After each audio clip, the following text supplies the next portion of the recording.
So first things first, in order to be able to obtain the T-65 power armor set, you're gonna need to first beat the end of the game, or at least like the main storyline quest regarding gold bullion. Minor spoiler regarding the main story quest, that's your heads up. Essentially, at the end of the gold bullion kind of quest line with Vault 79, you are going to be faced with a decision with whatever faction you use to assist you to get into Vault 79. You can either split the gold in two different ways, or you can keep the gold for yourself. Either way, if you split it, you get 500 gold bullion. If you keep it for yourself, you get 1,000 gold bullion. I'll have a link to the description to my gold bullion video. That way, if you have any questions about that, you can answer them all there, or you can leave a comment down below and I will reply. But essentially, 1,000 gold bullion is a very good head start, so I highly recommend taking that route and just keeping all the gold bullion for yourself game wise.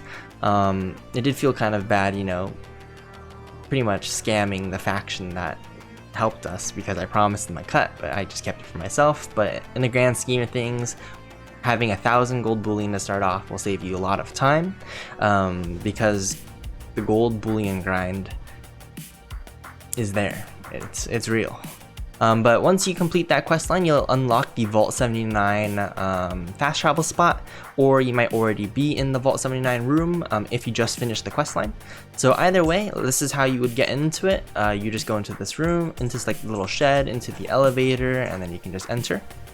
And this room should look fairly familiar if you have already completed the quest line. You'll pretty much be like right here at these steps, and this is where I had the dialogue option to either keep or split the gold bullion. But to the left over here is going to be a character NPC named Regs, and you can see trade gold bullion. You can interact with him to trade the gold bullion, and he sells a lot of gold bullion items. So today we're interested in the T-65 set, so you can kind of just scroll down all the way until the T's, and here you can see the T-65 mod plans. So essentially the only way to obtain T-65 armor and all the mods is through gold bullion through Regs. So you just gotta save up a lot of gold bullion, buy all the plans through Regs, and then craft them. You can't even trade or sell T-65 gear, because anything that has a gold bullion cost associated to it, I believe you can't trade or sell.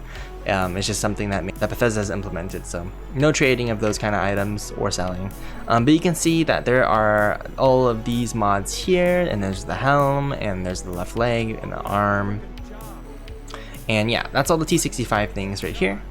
You even have a stealth boy. That's kind of cool, actually.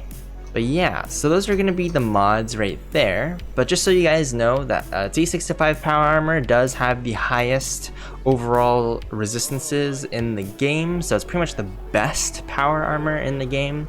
Some people do say that stat wise it honestly doesn't make that much of a difference, but if you want to min-max your build and you're doing power armor, T-65 would be the way to go. The armor itself does look pretty cool. You're very bulky looking, you look tanky.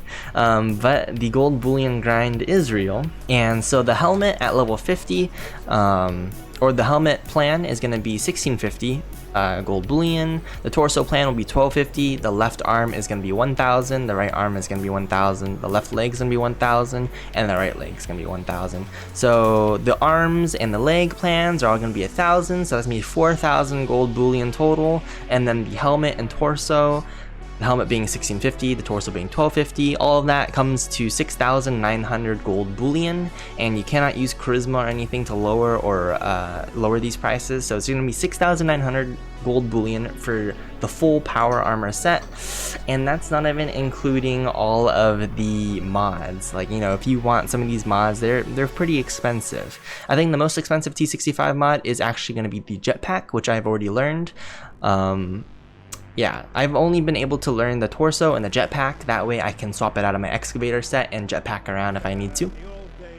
If you guys are interested in doing that, what essentially you can do is have the armor piece favorited, just like this on your wheel. And if you're in your power armor, you could actually just equip it like that. And then there you go. You got the T-65 jetpack going on a T-65 torso. And that's kind of what the torso looks like on the excavator. And then if I want to switch back, you can also equip it in your inventory if you don't have a favorite slot, and then there we go. while still in the power armor suit, you can unequip and equip different pieces and parts of power armor.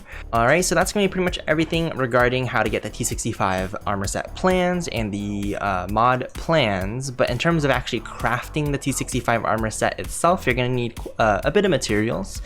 So I'm going to go ahead and go into those materials right now.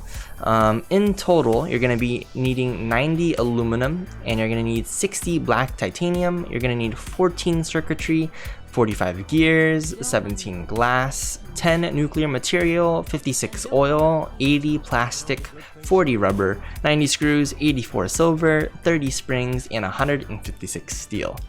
I think all of these materials are fairly easy to obtain, except possibly the nuclear material or black titanium. I will link another video in the description on how to craft the excavator armor set, in which I go over how to get black titanium. So if you guys are interested, you can go ahead and do that. Black titanium is pretty much obtainable mainly in the ash heap region. If you go down to the ash heap region and you go to Mount Blair train yard area, there's going to be a vending machine near Mount Blair train yard where you can essentially buy, I think it's like 3 treasure maps to black titanium heaps throughout the ash heap. And so you buy those treasure maps for a little bit of caps. It's not that expensive, and then it'll lead you to these jackpots of black titanium, and that way you could actually get a lot of the black titanium in a short amount of time. So I highly recommend going that route if you're looking for black titanium. I will go ahead and have all of the materials needed in the description, all of the armor parts, resistances in the description, all the gold bullion costs in the description. So make sure to check that out if you need any more details, or if anything was missed. I know that the jetpacks are usually pretty popular, so I'll go ahead and mention that really quick. The jetpack itself is gonna be 2,000 gold bullion. And essentially it will cost 17 aluminum, 14 asbestos, and 17 adhesive, 5 pure cobalt flex, and 5 pure violet flex.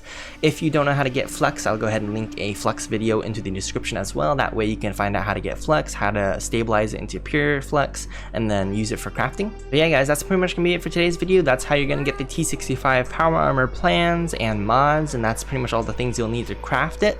I hope you guys enjoyed. If you have any comments, questions, or concerns, please let me know in the comment section below.